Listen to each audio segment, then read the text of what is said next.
Well, if you're a pet owner, as we move on, you'll probably do or spend just about anything to keep your cat or dog safe and healthy. But there's a monthly medication that tens of thousands of pet owners say is making their beloved pets sick.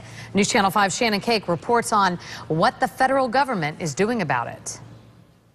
Joey likes to lie down. He's only 10 years old, but the last 5 years haven't been easy. The bills and pills piled up after a routine visit to the vet.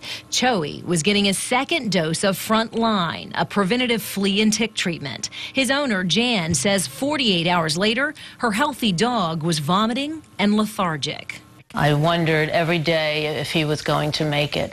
Jan spent $10,000 to save Joey, and she's not alone. In Texas, it took $5,000 to save Sassy. And we found similar stories across the country. He will probably always have a wobble when he walks. We looked at hundreds of regulatory documents, government databases, and court cases to find out what's being done to protect your pet from reacting to a flea and tick product.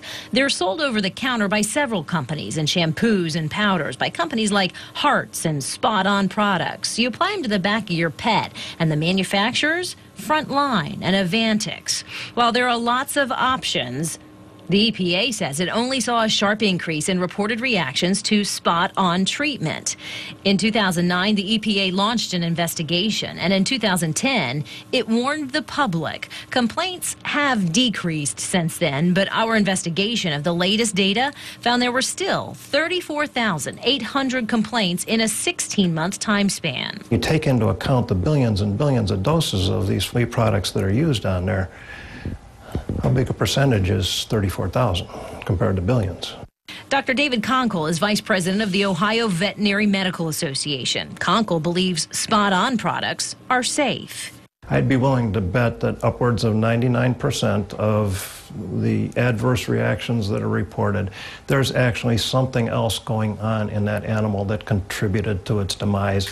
It was just a coincidence that that flea product was used on them. In a letter, Frontline's parent company, Muriel, told Joey and Sassy's owners that the symptoms of their pet were not consistent with the use of Frontline. It seems like our problems, even though they're in the thousands and growing, are sort of minimized. Pet owners aren't the only ones continuing to fight. The Humane Society of the United States wants change. I think we're really only scratching the surface as far as the number of actual injuries and deaths that occur because of these products. The Humane Society wants a national poison control hotline so complaints are processed in a central location.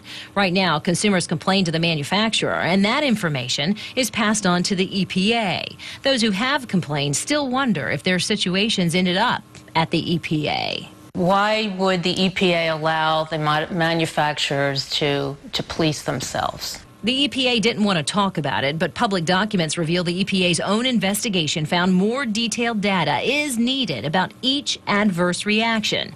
The EPA, however, still isn't gathering that important information. The EPA is focusing on labeling changes, saying current warning labels are hard to read, buried in text, or not specific. Still, it believes many of the adverse reactions are caused by misuse, saying pet owners are using dog products on cats and misdosing the product. And lawyers across the country are filing lawsuits against the makers of many of these products. Again, the complaints are for a variety of products. We did contact the major companies, and they all say their product is safe and that complaints are relatively low.